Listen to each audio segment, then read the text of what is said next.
అంటే ఇప్పుడు చైల్డ్కి ఏదో యాక్టివిటీ నేర్పించాలి, మనతో పాటు వస్తే వాళ్ళ ఫ్యూచర్ ఏంటి, ఇట్లాంటి క్వశ్చన్స్ కూడా ఉంటాయి. అందుకే నేను చెప్తున్నాను, నువ్వు నీ పిల్లాడిని కానీ పిల్లని కానీ నీతో పాటు వర్క్కి తీసుకెళ్తే వాళ్ళు ఎదగరు. వాళ్ళు ఎదగాలంటే వాళ్ళకి టైం ఇవ్వాలి. అత్త మామ చెప్తారు టైం ఇవ్వాలని, మరి వాళ్ళు ఏమీ చేయట్లేదు కదా. రోజుకి 2 గంటల టైం ఇవ్వు. అవును, ఇవ్వు. నాకు చెప్తారు టైం ఇవ్వాలని. జాయింట్ ఫ్యామిలీస్ అయితే ఎగ్జాక్ట్లీ వాళ్ళని చూసుకోమనాలి. మీరు పిల్లల్ని చూసుకోలేనప్పుడు నన్ను కామెంట్లు చేయొద్దు. మళ్ళా ఇంకొక worst thing, I'm so sorry to mention this, ఒక చిన్న పాపని ఒక 15-16 ఏళ్ల బాబుతోటి తెలివితేటల వయసు కంపేర్ చేస్తారు. How can you even compare the age? నీ కడుపును పుట్టిన 2, 3, 4 పిల్లలే ఒకేలా ఉండరు. సో ఆ మనవాళ్ళు మనవరాళ్ళు వాళ్ళు ఒకటే రకం తెలివితేటలతోటి వాళ్ళు ఏం చెప్పట్లేదేమో, ఆ బాబుకి తెలివి తక్కువ ఉందేమో, నా కొడుకు సూపర్ అని చెప్తున్నారేమో, ఈ పిల్ల అల్లరిగా ఆకతాయిగా ఉంటుందేమో, దీనికి ఎంతో తెలివితేటలు ఉందేమో, అవును నా పిల్లలు అల్లరి అని వీళ్ళు ఒప్పుకుంటున్నారేమో. Why can't you just humiliate manipulate చేసి మళ్ళీ కలవట్లేదని కామెంట్ చేస్తారు? నాకు అది ఏంటో అర్థం కాదు. ఎలా ఈ సిచ్యువేషన్ నుంచి ఎలాంటి సినారియో ఎప్పుడైనా మీరు ఫేస్ చేస్తే అక్కడికక్కడ ఖండించండి. ఫస్ట్ టైం ఖండించలేదు, భయానికో చేతగానితనానికో. ఆ తర్వాత 2 వచ్చాయి. అంటే భయం పోయింది, చేతగానితనం అని తెలిసింది. కనీసం ఇప్పుడైనా ఖండించండి. ఓకే, పిల్లల ముందు డిస్క్రిమినేషన్ చెయ్యొద్దు. నేను ఎప్పుడు ప్రతి ఒక్కళ్ళకి చెప్పేది ఏంటంటే గొడవ పెట్టుకోవద్దు.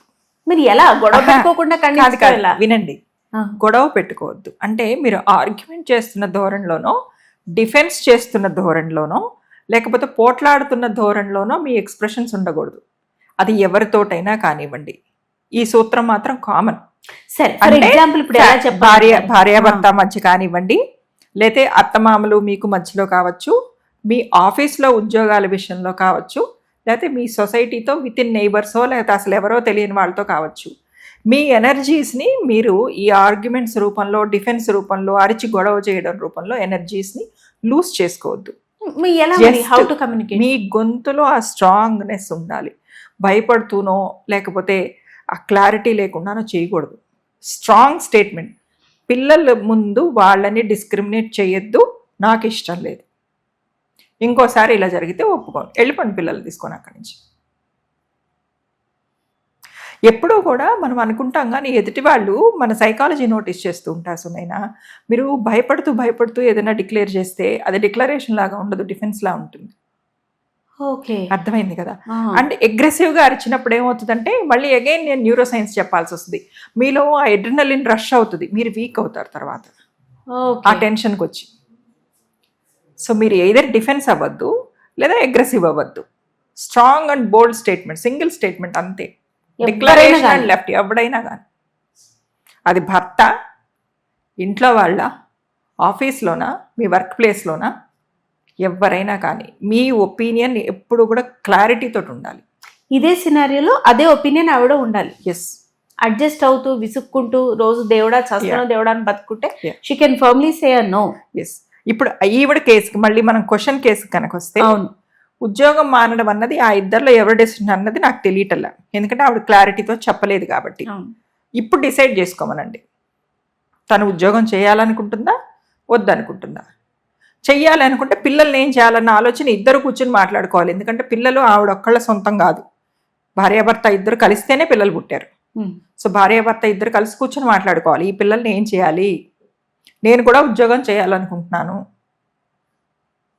వీళ్ళని ఎంగేజ్ చేసుకోవడం ఎట్లా, నా టైం నేను జాబ్కి ఇక్కడికి స్పెండ్ చేయడం ఎట్లా, కలిసి కూర్చుని మాట్లాడుకోండి. ఫ్యామిలీస్లో జరిగే విషయం ఏంటంటే నేను ఇందాకటి నుంచి కలిసి కూర్చుని అంటున్నాను చూసారా, ఆ కలిసి కూర్చుని మాట్లాడుకోవడం లేకనే సగం ఫ్యామిలీస్ నాశనం అవుతాయి.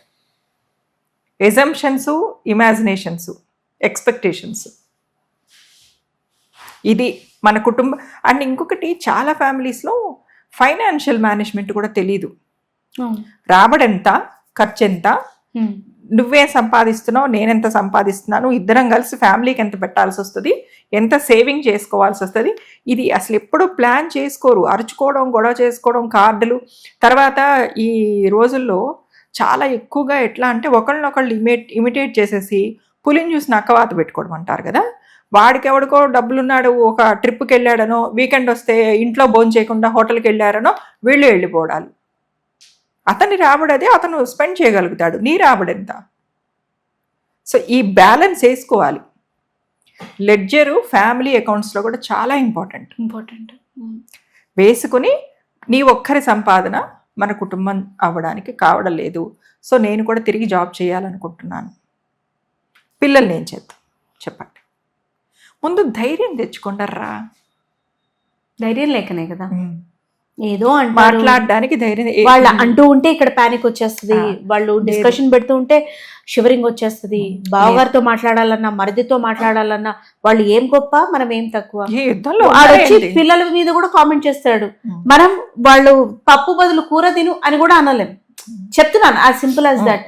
ఏంటి భయం? ఒక్కసారి ఎదిరించి చూద్దాం. ట్రూ.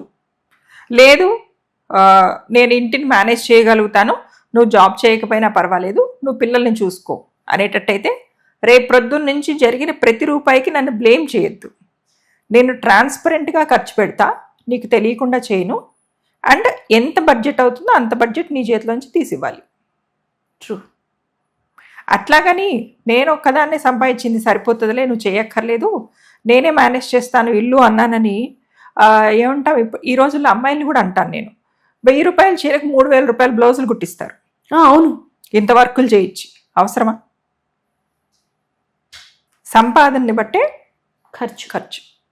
అందుకంటున్నా లెడ్జర్ వేసుకోండి. భార్యాభర్త కలిసి కూర్చొని లెడ్జర్ వేసుకోండి. ఎందుకంటే ఆ లైఫ్ అనే అకౌంట్ని మెయింటైన్ చేయాల్సింది మీరే, ఆ ఫ్యామిలీ అనే అకౌంట్ని మెయింటైన్ చేయాల్సింది మీరే, సొసైటీయో మీ ఇన్లాసో కాదు. ఏం చేయాలనే క్లారిటీ ఫస్ట్ ఆఫ్ ఆల్ మీకుందా? మీకుంటే డిసైడ్ చేసుకోండి whether to rejoin in job or whether to stay in home. Yes, whether to manage your kids or take a support. Yes. Once మీ బ్రెయిన్లో ఆ క్లారిటీ వచ్చింది అనుకోండి, బ్లాక్ అండ్ వైట్లో, next ఏం చేయాలి అసలు ఇంకో వాళ్ళని క్వశ్చన్ అడగక్కర్లా, వాళ్ళకే ఒక క్లారిటీ వస్తుంది. ఎందుకంటే ఎవరి ఫ్యామిలీసు, ఎవరి పరిస్థితులు వాళ్ళకన్నా బాగా ఇలా కెమెరా ముందు కూర్చుని మనకు తెలియదు. అవును, మనం జనరల్గా చెప్పగలుగుతాం. అవును, కానీ every family is unique, every relationship is unique. So వాళ్ళకే అర్థమవుతుంది అది బాగా.